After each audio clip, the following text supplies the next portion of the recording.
Yeah. Just a little quick. Well, when I started, a friend of mine's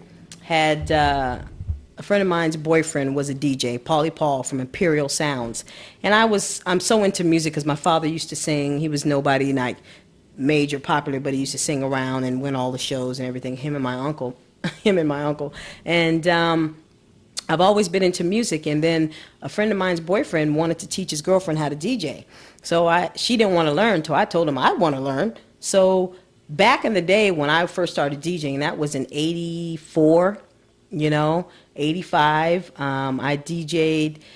That's when battles were going on, when people used to battle by crews. They brought their lights, they fog machines, your sound system. That's when DJing and battles had to do with everything. Instead of what you can do as far as cutting and scratching, it was a whole show. It was lights, sound, records, how you did the crowd, fog lights, everything. So that's how I really kind of started. And then, sorry to cut you off, but when I first started, it wasn't really no female DJs, but there was Jazzy Joyce back in the day. But it wasn't like she was on our West Coast to really represent. So people that I looked up to was not the Fresh Prince, Jazzy Jeff, DJ Premier, and Joe Cooley. Those are the three main DJs that I used to rock to. So you would enter these battles too? I would enter the battles, but I would be a surprise. So in order for them to win, my song was It's Time. And that's how I really scratched on It's Time. So that was like my surprise. So when the crew Imperial Sounds would go up and they were halfway through their set, they put on the instrumental like Al Now Fish, that old school song, It's Time. And then I jump up there and go, it's, and they saw a girl and they went, whoa! So that's how they would win, because they saw a female do this and she was scratching and cutting and, doing stuff like that. So that's how I began. So in the Bay Area at that time, was there any other female DJs that you knew of? No. So why hasn't it changed? It's still male dominated. Why is that? What is your reason for that? Not too many females want to do it. Why? I don't understand that. I mean, I've had people come up to me, females, oh, I want to learn how to DJ, or I'm DJing because you, and, and they just think that DJing, you can just get a record, turntables, and just throw it on. Yeah. It's more to DJing. To me, I'm into blending. I'm into mixing, blends and cuts and scratches, but no other females. Now there's a few more that are out there, like my girl DJ EQ. She was in Ray J's video, Wait a Minute.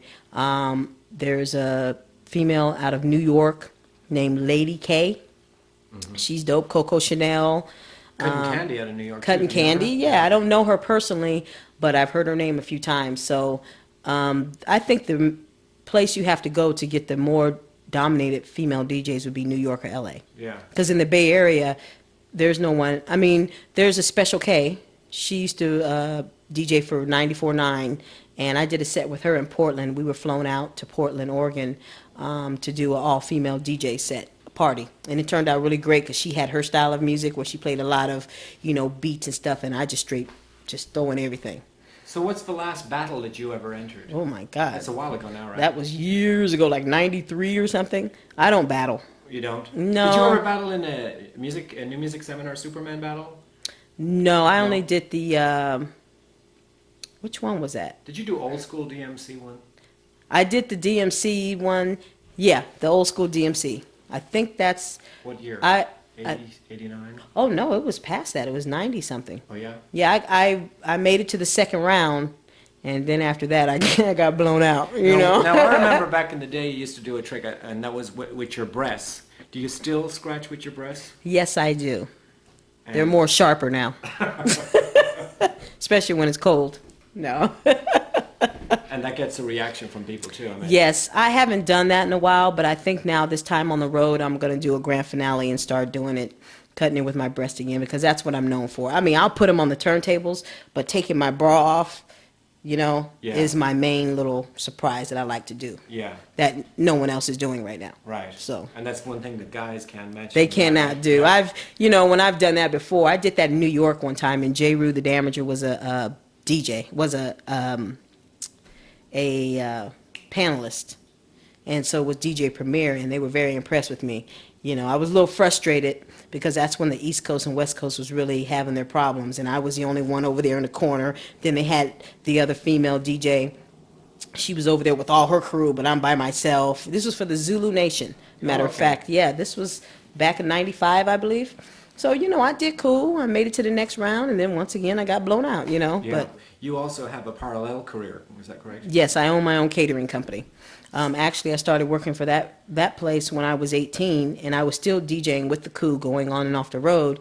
And then it got to a point where I can buy the place, and I ended up buying it. So you went to culinary school and became a chef. I didn't even go to school. It was this one lady, her name is Sherry, and she took me under her wing and showed me the ropes.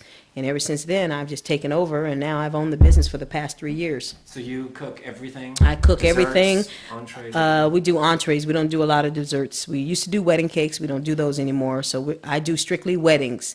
I'm a caterer for weddings, bar mitzvahs, parties, graduations, anything, but we specialize in weddings. We work 6 months out of the year pretty much, so that's why in the summertime I don't really have any time to do anything because people get married every weekend, Saturday and Right. Sunday. Like right now in the winter, it's okay for me.